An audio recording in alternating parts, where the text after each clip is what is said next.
down in the den. So go tell a friend, the best podcast on earth's about to begin. We got jokes and news and movie reviews. After Dark NC-17 with the crew. Interviews with the best artists around. So like, comment, subscribe. The show's starting right now. Let's go. Like, comment, subscribe. The show's starting right now. So like, comment, subscribe. The show's starting right now. Let's go. Like, comment, subscribe. The show's starting right now. Hey.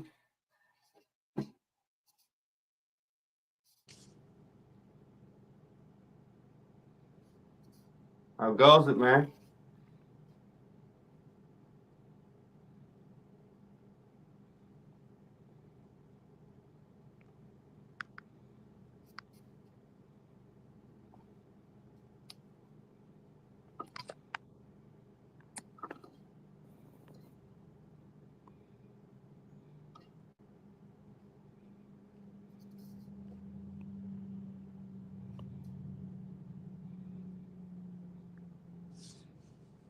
Welcome to Down in the Den. It's your boy Mars, aka Marlon Beardo, the bearded weirdo, the Stella Rosa Casanova, and we are out on the road, but we are here with another phenomenal guest. We're batting 1,000 like we always do.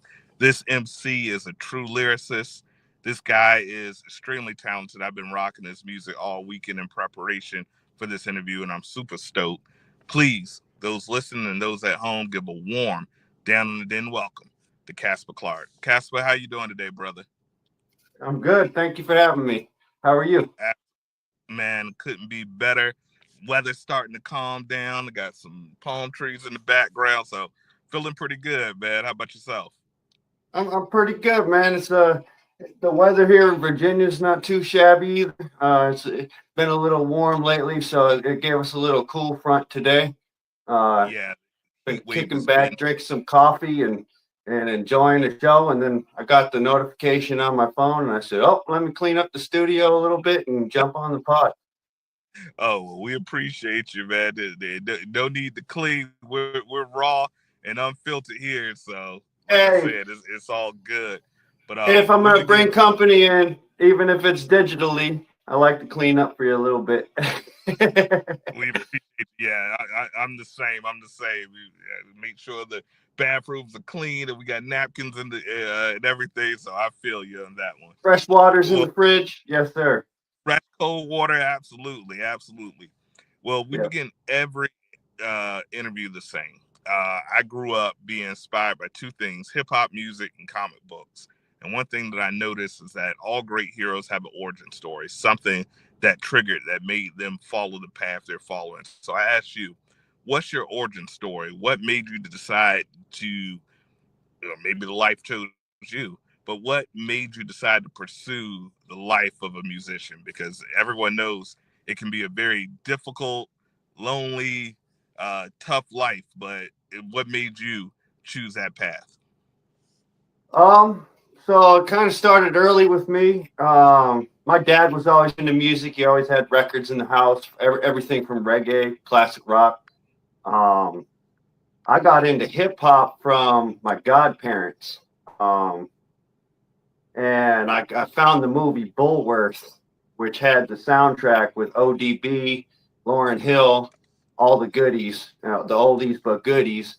And I started rocking those while I was skating around town and kind of hiding it from my dad because, of course, the parental advisory wasn't welcome in my home, not for the youngsters. So I started jamming that stuff, and I just really loved the craft of it. I was already writing poetry as a young kid, and I loved the craft of putting it on drums because I'd go to drum circles. We're a native family, so we'd go to drum circles and stuff like that. And I'm like, putting both of those together is just an amazing craft. I started writing them, and they were kind of, trashy. At least I didn't think so. But when I brought them forward to people, they were like, "That's trash, garbage." So I just started, kept practicing and practicing and practicing until the folks that I felt were good around me accepted me into the cipher, and And once I felt accepted to that cipher, it was all over, man. I just needed to keep on going with it. Uh, I started traveling around the country at a young age because I was in a group home. It was all we had to do. So I started hitchhiking, hopping freight trains around the country, and going to actually Grateful Dead shows and any kind of shows that I could catch, like exhibit stuff like that. Um, I started rapping over a guitar to make money. That's how I made my funds. If I wasn't trimming weed up north in California, I was, rapping over a guitar, any kind of city scene. Uh, then I became a dad, so I put the music down for a long time, man. I didn't touch it, and it was kind of aching at me. You know how if you're an artist, man, you have to Gotta create. It's create. just Gotta create. yes, Absolutely. it's Some going way, to be some way. created by you or somebody else. You're 100% accurate. I tell people as a creative, I don't necessarily say musician, actor. I like the term creative because there's so many different outlets, but you have to do it. Even if it's just painting or coloring or something, you have to get it out. It's almost it's out of your control, and that's a true creative. Now you've Yep. worked with some legendary artists, some legendary MCs. If you check your discography, how has it been working with, which I can only imagine, some of your heroes growing up and having that feather in your cap? How would you experience? Because sometimes they say you don't want to meet your heroes. Have you had any experience that just blew your mind with working with some of your icons? It was surreal at first. Uh, it didn't even feel real. Um, I haven't actually gotten to the stage where I'm actually sitting down and working with the icons. I'm actually getting to work with their music and their vocal stems, but I'm not actually working with them presently yet. But Right. just working with the vocal stem itself and being able to place that into my DAW is been just a blessing in itself. Just being able to work with these, they're even old, recycled some of them from old school '90s albums that didn't get released on the album that I get to work with, and Oh it's wow. just so exciting, man. It's just so That's much fun. I've got old school DMX tracks that never got released and stuff like that that I get to work with. I just did this Nipsey Hussle joint that I just released called Multiverse. And now I definitely take a real spiritual approach when I'm working with somebody that's trying to rest in peace in their right. audio clip, and try to bring their forefront to that mix. It's a I don't know. It's more of a spiritual hobby for me, as well as something that if it turns into where people enjoy the music and enjoy what I'm doing, just as a spiritual guide, it's like, thank you, appreciate it. And other than that, it's more of just an outing from going to the 9 to 5 every day and being a dad and those pressures and just every pressure of life, man. I take care of my mother for about 2.5 years. I've got a sister that's got special needs. I take care of her. She lives in my home. It's just so much pressure. So when I lock that door and I sit in the studio, man, that's when it all unravels and I'm able to, do my meditation routine, stretch a little bit, take a walk, sit down, record a song, put one of my favorite artists on that song, and just having that catalog to work with is just like, well, thank God, man, it's a blessing. Definitely a blessing. On the counter side, and like you said, how do you feel the responsibility? Because like you say, you're working for icon that's no longer with us, that can no longer be in the physical, and it's your duty to make sure that what's coming out is something that is worthy. Does that responsibility, and you mentioned you have a ton of other responsibilities, being a father, being a caregiver, being an employee, being a son, that's a lot. It's still mental health month. Does that strain Mhm. on your mental health sometimes, or is it something that at the end of the day, the blessings overwhelm any negativity. So it's a roller coaster ride, as is life. Um, Sometimes I feel like I'm down and out, and then I use the music to help uplift me. And then sometimes I feel like I'm on top of the world, and I use that to put into the music as well. But really, as if this responsibility, I feel like anybody that is a creative understands that as long as you make something that you enjoy yourself, then you're doing the right thing. Absolutely. So, Absolutely. like, for example, the Nipsey Hussle track that I just dropped called Multiverse, uh, it's different probably from any other hip hop song that I've ever made. And I just like started using auto tune on that for like the hooks, and it's got this completely different sound but it's one of my favorite songs. So I don't think anybody would ever look at that even from a higher plane or higher reality and say anything against that. You know what I mean? Absolutely. Now I'm a techie. I grew up. For you young kids, you may not know what a circuit city is, but anybody that was born in the '90s, I grew up trying to get my hands on as much tech as I Circuit possibly. City, Radio Shack. Radio, any of these places exist anymore. But that's where I service merchandise. Man, it goes on and on. And last season, our focus was AI. And since last season, it's expanded 100 times more than it was just 6 months ago. And I asked that question to you as a person who uses tech. Do you feel AI is more of a tool, or is it exploitation, or soulless? How do you feel? Where do you sit on that? You mentioned Virginia. One of our Virginia icons, Timberland, has come under a lot of flack lately for its use of AI. Where do you sit on that debate? um, okay. I sit kind of on the fence with it. I believe that we have to evolve as human beings. Um, we need to find stuff that helps us to work smarter and not harder.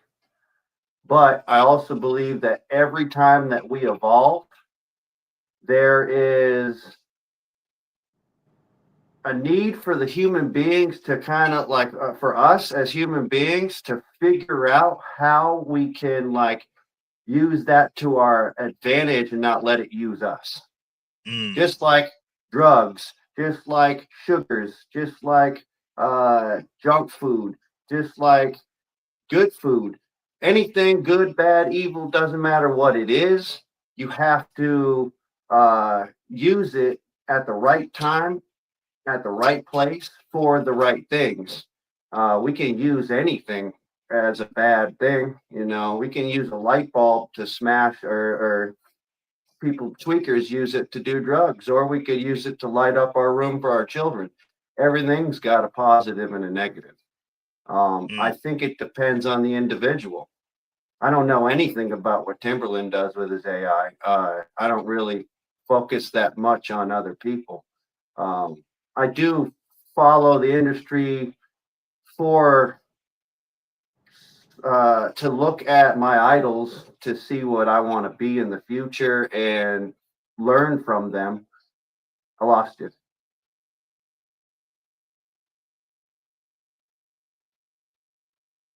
Did I lose you? As you There we made a go. very, very valid point as far as things being used as a tool. And I always like to give the analogy: you can build a house for the homeless with a hammer, or you can end somebody's life with a hammer. It's the intent Correct. and what the person is doing with that tool, which, but the tool is just a tool itself. And if it can make something easier, but it's still our creativity, I'm all for it. But Right. I'm always interested in other creatives, because at the end of the day, AI just takes what we feed it, and kind of makes it easier, just like a calculator. We don't have to count on our fingers or use scratch paper anymore, but it's still, that's the evolution of human. Nobody drives a stick unless they're driving a sports car anymore. We don't ride Mm-hmm. horses anymore, but they still have a use there.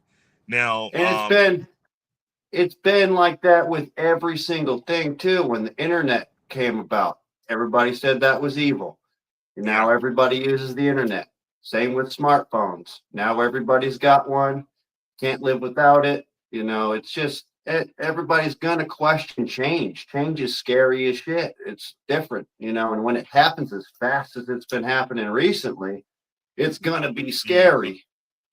And if you right. don't question it, then, especially something like that, then what are you doing? Because you have to question it. You have to be like, what the hell is this? And are we going to be okay? And what's the future look like with this?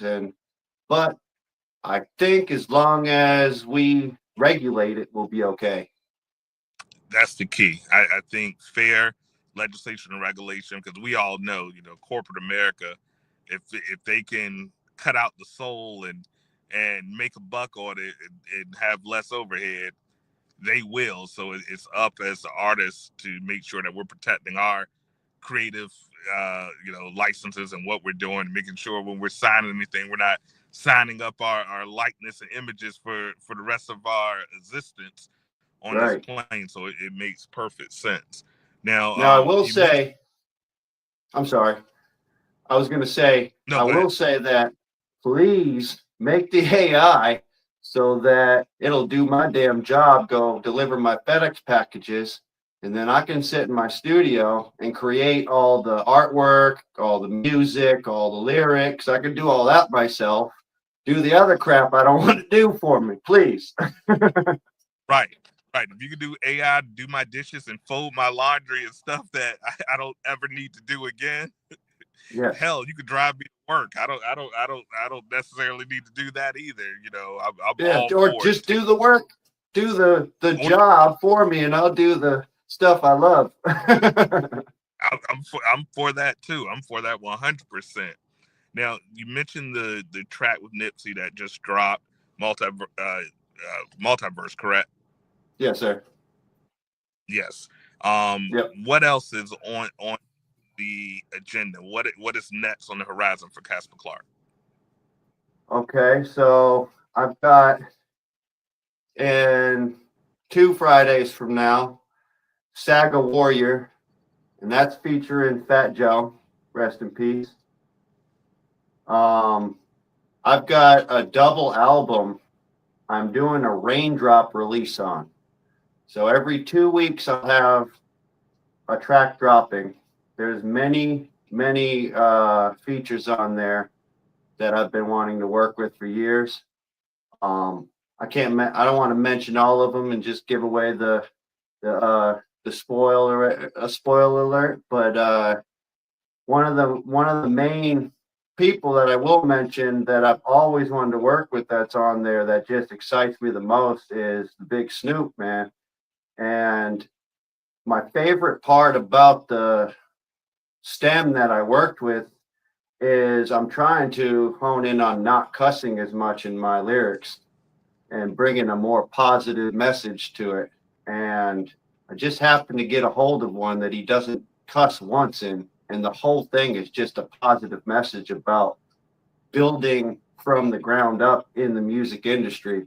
So the message of the song is just amazing to me, and I love it. And Rakim is another one, and I got to use his beat from his brand spanking new album that he just put out after 30 years of not making music.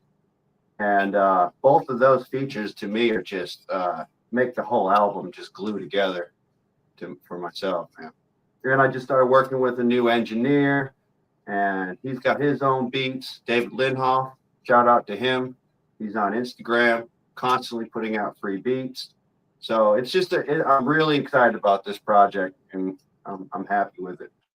One of my favorite ones so far, definitely.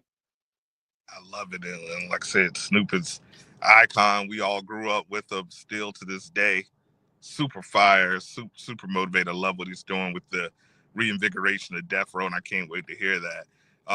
let the people know where they can find you on social media, because obviously in this world, you got to have social media.